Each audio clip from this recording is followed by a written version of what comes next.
Hi കൂട്ടുകാരെ, എന്തൊക്കെയുണ്ട് വിശേഷം? സുഖമാണല്ലേ? അപ്പം വൈകുന്നേരത്തെ ചായകുടിയൊക്കെ കഴിഞ്ഞു എല്ലാവരും. ഞാൻ ഇന്ന് വൈകുന്നേരം അമ്മമാർക്ക് ചോറ് വേണ്ടെന്ന് പറഞ്ഞു, അവർക്ക് അട മതി എന്ന് പറഞ്ഞു. അപ്പോൾ അട ഉണ്ടാക്കാൻ പോവുക. അപ്പോൾ എൻ്റെ കൂട്ടുകാർക്കും കൂടെ കാണിച്ചു തരാം. നാടൻ അട ഉണ്ടാക്കാൻ പോവുക ഞാൻ. അതിന് വേണ്ടത് നമ്മുടെ റേഷൻ കടയിൽ നിന്ന് കിട്ടിയ നാടൻ ആട്ടപ്പൊടിയാട്ടോ. ഇത് ആട്ടപ്പൊടിയും കൊണ്ട് ഉണ്ടാക്കുന്ന കുറച്ച് റവയും ഉണ്ട്. അപ്പോൾ എങ്ങനെ ഉണ്ടാക്കുന്നതെന്ന് ഞാൻ നിങ്ങൾക്കും കൂടെ കാണിച്ചു തരാം. ബാ. ഇനി നമുക്ക് വെള്ളം ഒഴിക്കാം. ഇതിലേക്ക് ഉപ്പിട്ടു. ഇനി വെള്ളം ഒഴിച്ച് ശരിക്കും ഇളക്കിയെടുക്കും, കുഴച്ചെടുക്കാം നമുക്ക്.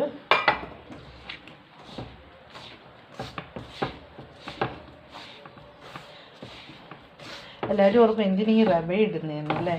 റവ ഇട്ടത് നമ്മൾ ആട്ടപ്പൊടി ഇട്ടില്ലേ, അപ്പോൾ ആട്ടപ്പൊടി ഇടുമ്പോൾ അതിനൊരു മയം കിട്ടാൻ വേണ്ടിയാട്ടോ. റവയും കൂടി ഇടുമ്പോൾ നല്ല ഒരു ഇതുണ്ടാവും, ടൈറ്റ് പോലെ ഉണ്ടാവും. അല്ല, ആട്ടപ്പൊടി തന്നെയാകുമ്പോൾ ഒരു ജളുജളുന്നിരിക്കും.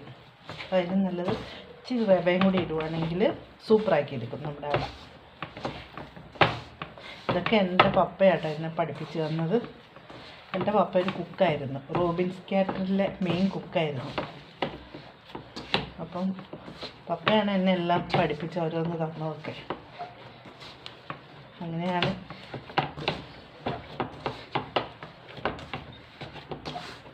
ഇപ്പം ചപ്പാത്തിക്ക് കുഴക്കുന്നത് നമുക്ക് അത്ര ടൈറ്റ് ആവരുത്, എന്നാലും കുറച്ചൊരു ലൂസും വേണം കേട്ടോ. ചപ്പാത്തീൻ്റെ ഇതാവരുത്, നമുക്ക് ഇലയിൽ പറ്റാനുള്ളൊരു ഇത് വേണം. നമ്മുടെ ഉപ്പുണ്ടോ നോക്കട്ടെ? ഉപ്പൊക്കെ ഉണ്ട് കേട്ടോ. ഇനി നമുക്ക് അതിലേക്ക് കുഴച്ച് മാറ്റി വെച്ചു. ഇനി ശർക്കര എല്ലാം ശർക്കര എടുത്തു. ഇനി തേങ്ങ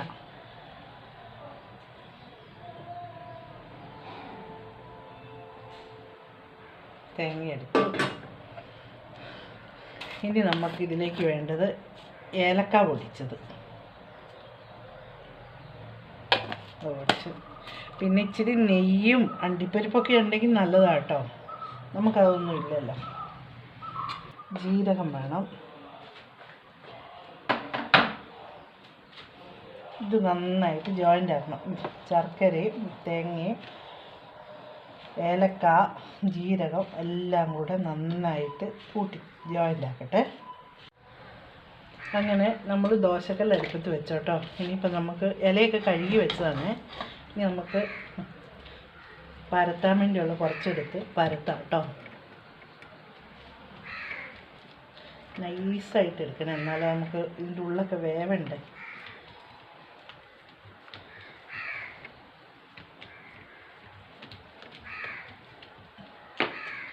ശർക്കരയും വെല്ലവും ഒന്നുമില്ല, സോറി, വെല്ലവും തേങ്ങയും ജീരകവും ഏലക്കായും എല്ലാം പൊടിച്ച് നമുക്ക് ഇതിലേക്ക് വെക്കാം.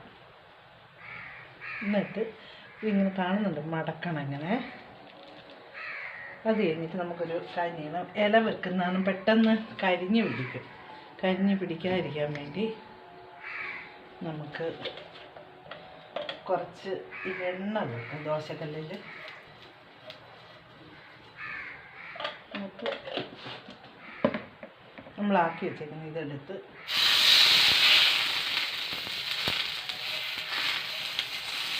തീ കുറച്ച് വെച്ചേക്കാം.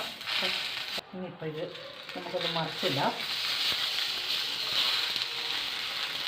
ഈ സൈഡ് വെന്തോട്ടോ. ഇനി അതൊന്ന് വെന്തോട്ടെ. ലേശം എണ്ണ തൂത്തിട്ട് വെക്കുവാണെങ്കിൽ ദോശക്കല്ലിൽ പിടിക്കില്ല, ഇല പിടിക്കില്ല, കരിയൊന്നുമില്ല. ഞാൻ പെട്ടെന്ന് ഇതായി എടുത്തു. ഇത് നമ്മളങ്ങനെ വെച്ചാൽ നല്ല വൃത്തിയായിട്ട് കിട്ടിയില്ല. അപ്പോൾ നമുക്ക് അങ്ങനെയാക്കാം. മുരിഞ്ഞോട്ടോ നന്നായിട്ട്.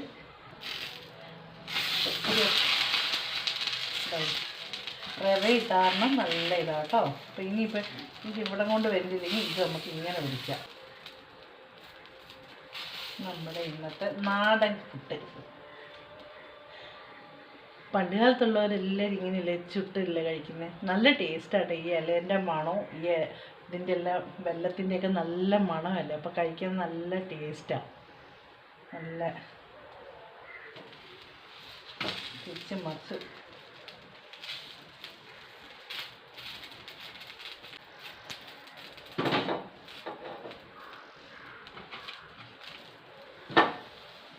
കുറച്ച് എണ്ണയും കൂടെ തൂക്കട്ടെ. ഒത്തിരി എണ്ണയൊന്നും വേണ്ട കേട്ടോ. നമ്മുടെ ഈ ഇലയൊന്നും വാടി ഇതാവാതിരിക്കാൻ വേണ്ടി മാത്രം മതി.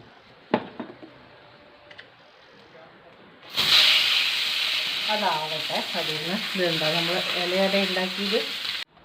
അപ്പം നമ്മുടെ അട എങ്ങനെയുണ്ടെന്ന് നോക്കാം. നമുക്ക് കഴിച്ച് നോക്കട്ടെ. വെച്ച് നല്ല മധുരമൊക്കെ ഉണ്ട് കേട്ടോ. നല്ല ടേസ്റ്റാണ്. കുറച്ചുകൂടി ടേസ്റ്റ് കിട്ടും. നമ്മുടെ വെല്ലത്തിൻ്റെ അകത്തും തേങ്ങയ്ക്കകത്തും ലേശം നെയ്യും കൂടി ഒഴിക്കുകയാണെങ്കിൽ കുറച്ചും കൂടെ നല്ല ടേസ്റ്റ് കിട്ടും. നമുക്ക് നെയ്യില്ലല്ലോ, അപ്പോൾ നമ്മളുള്ളത് വെച്ച് അഡ്ജസ്റ്റ് ചെയ്ത്. അപ്പം എല്ലാവരും ഇതേപോലെ ഉണ്ടാക്കണം കേട്ടോ. അപ്പം നമുക്കിന്ന് വൈകുന്നേരം നല്ല അടയും കട്ടൻ ചായ, ഇതാണ് നമ്മുടെ ഇന്നത്തെ ഫുഡ്. നിങ്ങളെല്ലാവരും ഇങ്ങനെയൊക്കെ ഉണ്ടാക്കി കഴിക്കണം കേട്ടോ. അപ്പോൾ ഇനിയൊരു വീഡിയോ ആയിട്ട് വീണ്ടും വരാം. ടാറ്റാ.